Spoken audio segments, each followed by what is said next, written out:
12 अगस्त को साल का आखिरी सूर्य ग्रहण लगने वाला है।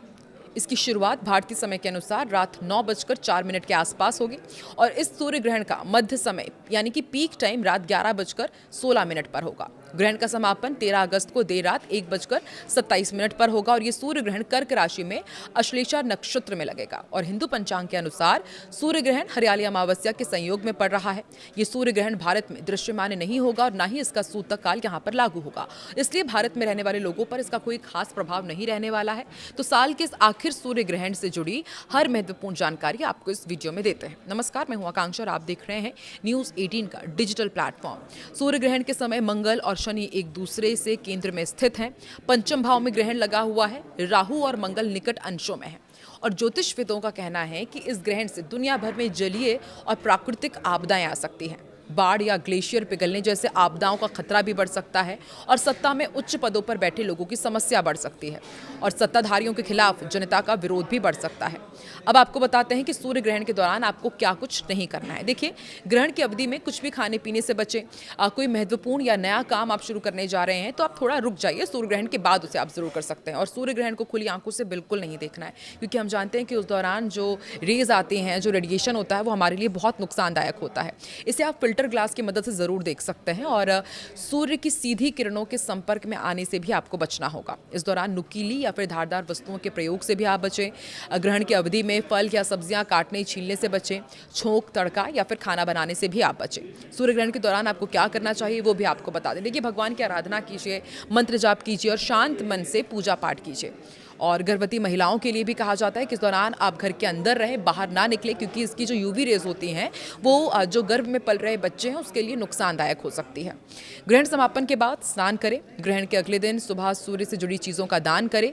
सनातन धर्म की मान्यताओं के अनुसार सूर्य ग्रहण हमेशा अमावस्या तिथि पर ही लगता है। मान्यता है कि स्वर भानु नामक राक्षस, जिसका सिर धड़ से अलग होने के बाद वो राहु कहलाया था, अमावस्या के दिन सूर्यदेव को ग्रस लेता है। कब सूर्य ग्रहण लगता है ये भी आपको बताते हैं। देखिए, खगोल विदों के अनुसार, आपने बचपन में भी इसे सुना होगा कि जब सूर्य और पृथ्वी के बीच चंद्रमा आ जाता है तो चंद्रमा की छाया पृथ्वी पर पड़ती है। जहाँ ये छाया पड़ती है वहाँ या तो सूर्य दिखाई नहीं देता है या फिर सूर्य का बड़ा हिस्सा काला दिखाई देने लगता है। इसी खगोलीय घटना को सूर्य ग्रहण कहते हैं। अब सूर्य ग्रहण कहाँ कहाँ दिखेगा ये भी आपको बता देते हैं। सूर्य ग्रहण भारत में नहीं दिख रहा है और ना ही इसका सूतक काल यहाँ पर असरदार रहेगा। सूर्य ग्रहण उत्तरी प्रशांत महासागर, पश्चिमी यूरोप, पश्चिमी अफ्रीका, उत्तरी अमेरिका में दिखेगा। ग्रहण का जो मुख्य मार्ग है वो ग्रीनलैंड, आइसलैंड और उत्तरी रूस से होकर गुजरेगा। ऐसे में स्पेन और पुर्तगाल के कुछ हिस्सों में पूर्ण ग्रहण देखा जा सकेगा। दुनिया के कुछ अन्य क्षेत्रों में ग्रहण आंशिक रूप से भी दिखाई देने वाला है। वायुमंडल के अणुओं में होने वाले बदलावों को देखते हुए सूर्य ग्रहण के दौरान मंत्रों का जाप, ध्यान और पूजा अर्चना का विशेष महत्व है। माना जाता है कि इस समय ईश्वर का स्मरण करने और मंत्रों का जाप करने से मन को एकाग्र करने में मदद मिलती है। तो आप सूर्य ग्रहण का इस्तेमाल कर सकते हैं मेडिटेशन के लिए और कंसंट्रेशन करने के लिए। देखिए, हिंदू धर्म और ज्योतिष में सूर्य ग्रहण को एक महत्वपूर्ण खगोलीय घटना माना जाता है और धार्मिक मान्यताओं के अनुसार ग्रहण के दौरान मंत्रों का जाप, ध्यान और प्रार्थना करने का विशेष महत्व है, क्योंकि उस समय वातावरण में बदलाव होते हैं और इसलिए इस दौरान ईश्वर का स्मरण करने और मंत्रों का जाप करने से मन को एकाग्र करने में मदद मिलती है। मंत्रों के असर के बारे में कोई वैज्ञानिक प्रमाण तो नहीं है, इसलिए धार्मिक आस्था और परंपरा के संदर्भ में ही समझना चाहिए। तो कौन कौन से मंत्रों का आप जाप कर सकते हैं वो भी हम आपको फटाफट बताते हैं। महामृत्युंजय जाप, बहुत से लोग सूर्य ग्रहण के दौरान महामृत्युंजय मंत्र का जाप करना शुभ मानते हैं। भगवान शिव को समर्पित ये मंत्र प्रारंभिक रूप से स्वास्थ्य, सुरक्षा और आध्यात्मिक शांति पाने के लिए जपा जाता है। आप ग्रहण के दौरान अपनी सुविधा के अनुसार इसका जाप कर सकते हैं। वैसे भी अभी सावन महीना चल रहा है, भगवान शिव को महामृत्युंजय जाप अति प्रिय है। गायत्री मंत्र का भी आप जाप कर सकते हैं। इसका संबंध सूर्यदेव और ज्ञान के प्रकाश से है, इसलिए सूर्य ग्रहण के दौरान इसका अधिक से अधिक आप जाप करेंगे तो जो लोग नियमित रूप से मंत्रों का जाप करते हैं वो इस समय शांत मन से इसका पाठ कर सकते हैं। सूर्य मंत्र भी आप कर सकते हैं, ओम सूर्याय नमः। इस मंत्र का आपको जाप करना है और धार्मिक मान्यताओं के अनुसार सूर्य ग्रहण के दौरान सूर्यदेव का स्मरण करना विशेष महत्व रखता है। इस मंत्र का जाप शांत वातावरण में किया जा सकता है। ओम नमः शिवाय, इसका भी आप जाप कर सकते हैं। भगवान शिव का ये प्रमुख मंत्र है। कई धार्मिक परिवारों में ग्रहण के दौरान शिव मंत्रों के जाप की परंपरा है। मन को शांत करने और एकाग्रता बढ़ाने के लिए इसका जाप किया जाएगा।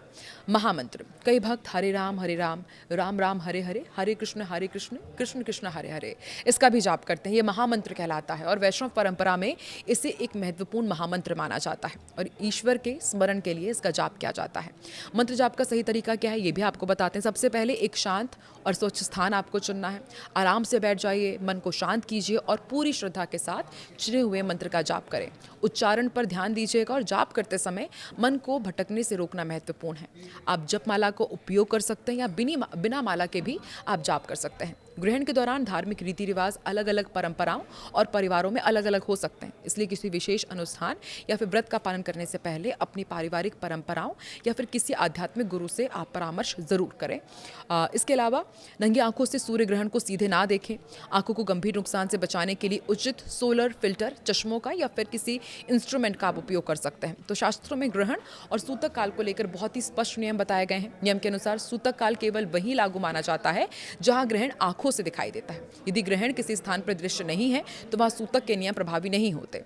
इसलिए ये सूर्य ग्रहण भारत में दिखाई नहीं देने वाला है। इस वजह से यहाँ सूतक काल का कोई प्रभाव नहीं पड़ेगा। लोगों को किसी भी तरह के सूतक नियमों का पालन करने की जरूरत नहीं है। सामान्य दिनों की तरह ही सारे काम किए जा सकते हैं।